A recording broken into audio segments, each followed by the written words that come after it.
La réserve citoyenne, c'est un ensemble de 150, 160. Enfin, les effectifs sont à peu près stables désormais. Ce sont des bénévoles.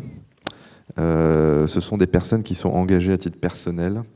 Donc je le dis parce que, par exemple, je ne représente pas mon entreprise. Et quand je m'exprime à ce titre, je m'exprime à titre personnel et aussi des réservistes. Donc organisés en groupes de travail qui sont dirigés chacun par un chargé de mission et puis des responsables de la réserve en région. Il y a 6 régions qui aujourd'hui ont ouvert un groupe de réservistes. La Bretagne, lieu d'excellence s'il en est, brillamment représenté ici, mais aussi à Toulouse, particulièrement dans le domaine aerospace defense, dans l'Est, un groupe très actif également, en PACA sur les problématiques maritimes.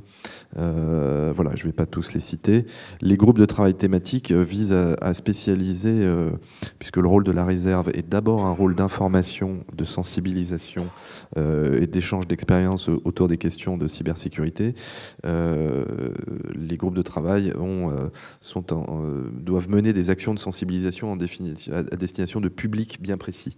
Donc ça peut être les jeunes, donc les PME, les OIV, bien sûr, donc l'état-major des armées, l'ANSSI, la DGA, les armées, tous les services qui participent, ceux que je peux citer et ceux que je ne peux pas citer, qui participent à la réserve, peuvent faire appel aux réservistes pour démultiplier leur action dans les conditions définies par l'officier général cybersécurité, donc l'amiral Coustillère, et dans les conditions d'emploi qu'elle définisse elle-même en accord avec l'amiral Coustillère.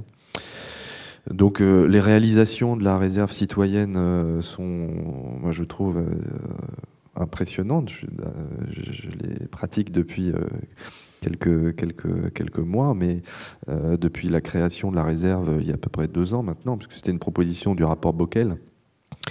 Je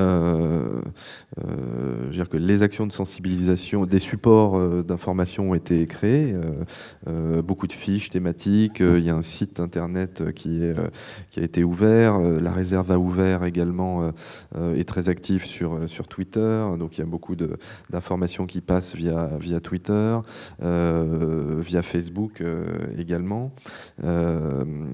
Par ailleurs, il y a eu des actions de sensibilisation à destination des jeunes. C'est vrai qu'il y a une journée de formation et de sensibilisation à l'IPITA, par exemple. La réserve citoyenne a été sponsor du challenge forensique dans le cadre du FIC depuis 2 ans maintenant. D'autres actions à destination des jeunes qui vont bientôt sortir.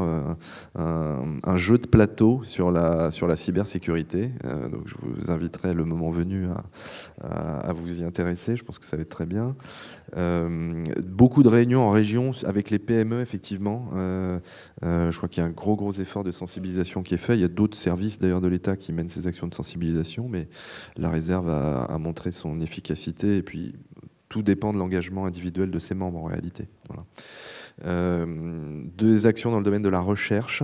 D'ailleurs, je signale à tous ceux qui voudraient y assister ou y participer que le 12 novembre prochain, à l'école militaire, il y aura un symposium sur la recherche fondamentale en matière de cybersécurité. Voilà. Et beaucoup d'autres actions, mais je vous conseille, en fait, le plus simple, c'est d'aller vous abonner sur Twitter au hashtag de la réserve citoyenne cyber, et puis vous allez comme ça être au courant de toute l'actualité de la réserve.